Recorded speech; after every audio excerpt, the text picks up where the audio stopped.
I want to thank Joan and David and this whole university for having me down here again. I've been on the stage before when the musical Big Fish was performed here. It was an incredibly moving experience. And Joan, for some reason, which I know that she regrets today, invited me back. I caused trouble then, I'm going to try to cause trouble now.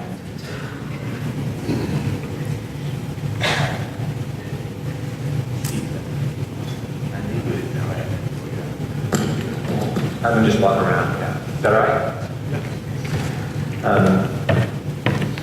So I think Terry and Bob pretty much covered everything. I don't have anything to say. Amen. Huh? Amen. Amen. I too, I'm Daniel Wallace now, but my original name was Sweet Gum, so I'm another guy that is named after a tree. Sweet Gum Wallace. It didn't stick. I like that name now. I think I'll go back to that. I'll sign my books today, Sweet Gum. So this is a really great program. The fiction to film is, to me, really fascinating. I've learned, obviously, a lot about it through the years. But one thing that I've learned is that it's really about its adaptation. It's taking one thing, turning it into another thing. And in many cases, there's no relationship in a way between the two. The things are so different because they're different ways of storytelling.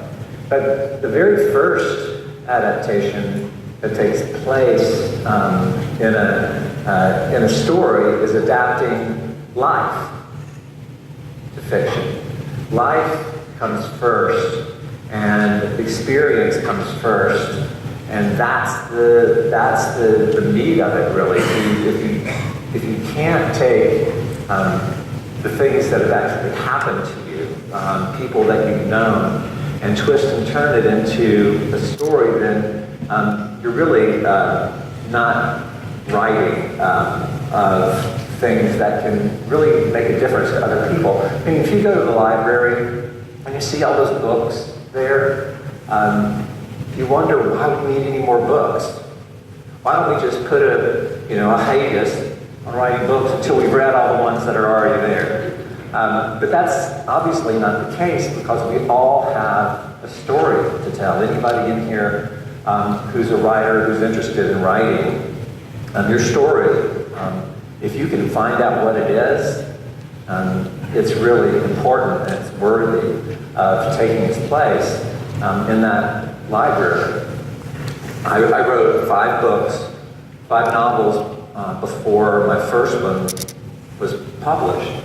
And part of the problem with those 5 books is that I was making everything up. And I know that sounds weird, but none of the stories had any real relevance to me, anything that I knew. And when I started to figure that out in my 6th book, I think that was the reason that it actually ended up in the library, because I was drawing from experiences that I had and adapting them to fiction.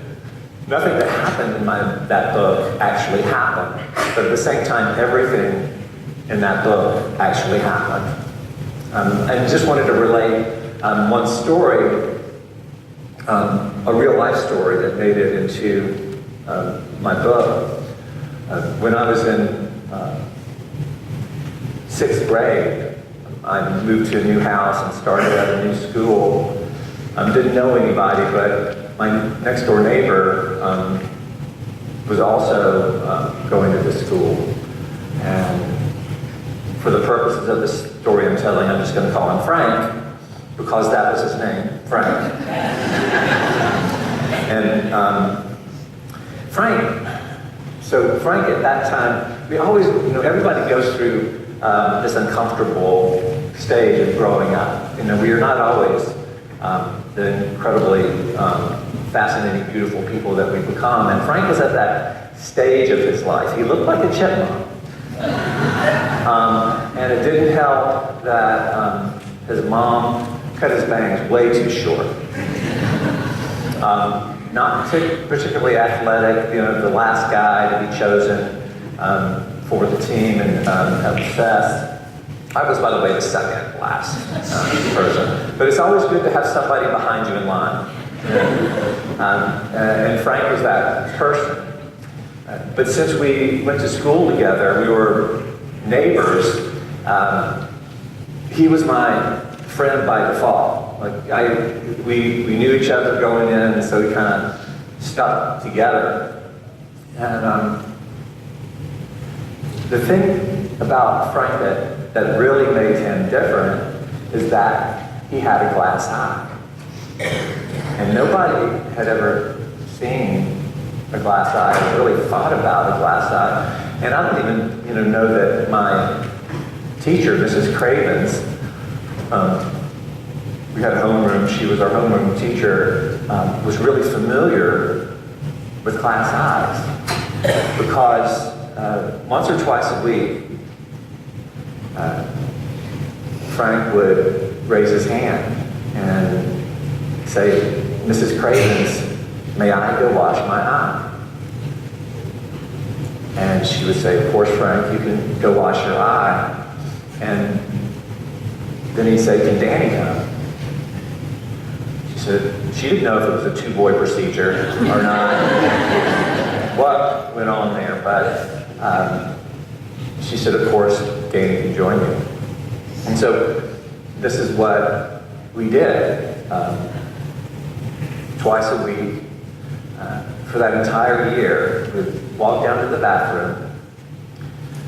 He would get a paper towel out of the dispenser, turn on the water in the sink, and then remove his eye. And he would put it under in his palm of his hand, under the water, let the water run over it, and then put it in the paper towel, dry it up, and put it back in his head. And we didn't talk. I had nothing to do with it. He just wanted company when he was washing his eye. And I think we all understand that. If we were washing our eye, we'd like somebody to hang around with us for a while. Then we'd go back to class, and things would start from there. At the end of that year, he moved away. I never saw him again. But a few years later, I'd say, really, when I was starting to seriously think about writing, Frank bubbled up into my subconscious, and then really became this idea that I couldn't let go of. I became obsessed with what happened because it was, kind of remarkable to have that experience with this other kid in so many different ways. So in this sixth book that I was working on, I started writing about it. And Big Fish has a lot of little chapters, and it's not even really a novel. It's just a bunch of folk tales that I made up, that are tacked together, taped together, and doesn't even really have a plot. It only has really one character in the whole book, which is the father. So you can call it what you want, but I really enjoyed writing these little stories that just took up 2 or 3 pages. And so the first Glass Eye story I wrote was about an old lady who kept her eye in a glass of water on her bedside table, and a fraternity, somebody from a fraternity broke in and stole the eye, and then it became part of the lore of this particular fraternity that if you wanted to join, you had to keep the eye overnight and then return it the next day. You couldn't go to sleep, you just had to hold on to this eye in this little box. And then when the hero my book, Edward Bloom, it took place at Auburn, by the way. And he comes down and she says, she gives him a free place to stay. And he says, what can I do in recompense? And she says, get my eye back.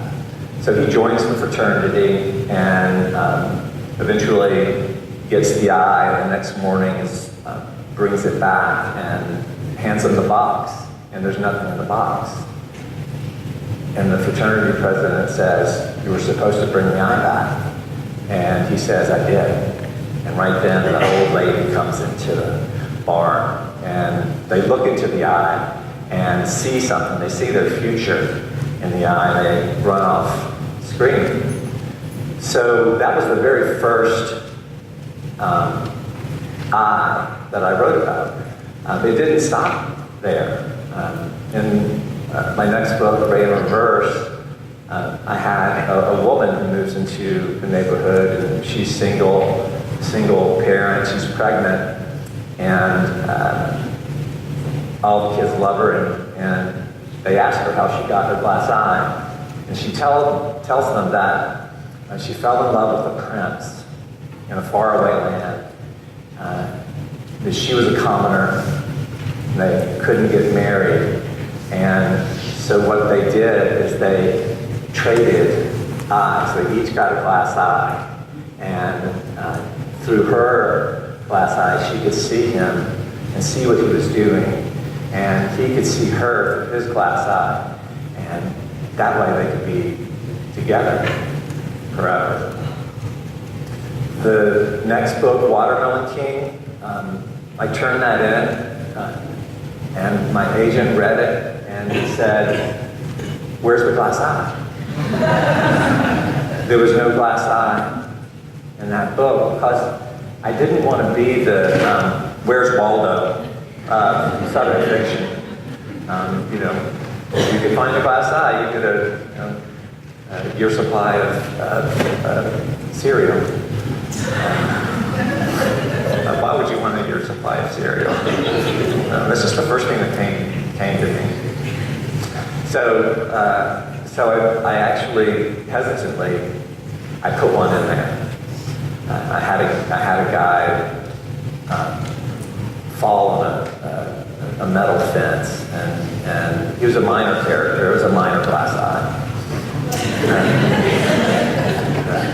But after that, I stopped writing about glass eyes, and the interesting thing is that as the book was adapted into a movie, they changed the book. If you've read the book and seen the movie, there are a lot of similarities. I think spiritually the undertone of it's the same, but the plot's completely different. However, they kept that eye. It's not a glass eye, as far as I know, in the movie, but it is an eye that this witch has, and she shows it to some characters, and they see their future in it, and run off screaming, and then she shows it to the main character, Edward Bloom, and he sees his amazing future in it. So it became a real important plot point for the movie.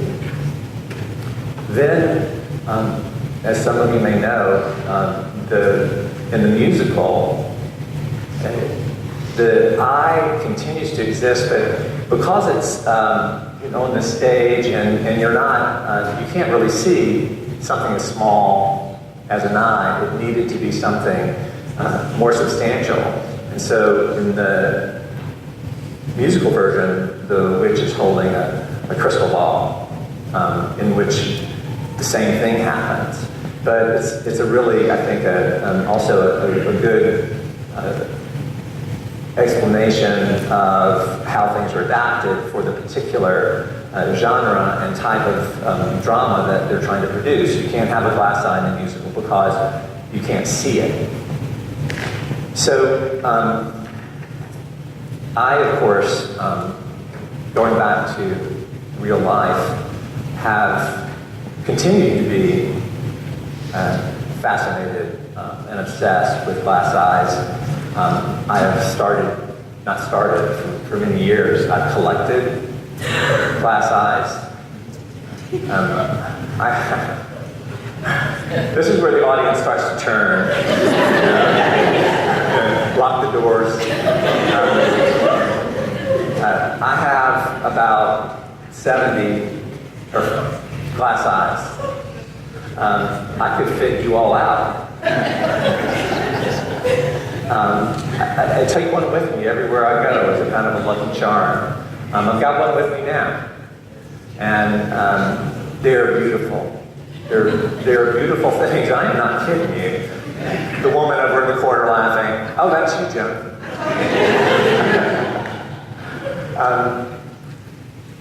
So it's this experience I had with Frank Brower. That's his real name if you want to look him up. He's not on the internet anywhere. I've looked for him because I'm really afraid that one day he's going to find me and ask for a percentage of everything that I made at this time. Because without him, I really don't know if I would have ever become a writer. Thank you very much.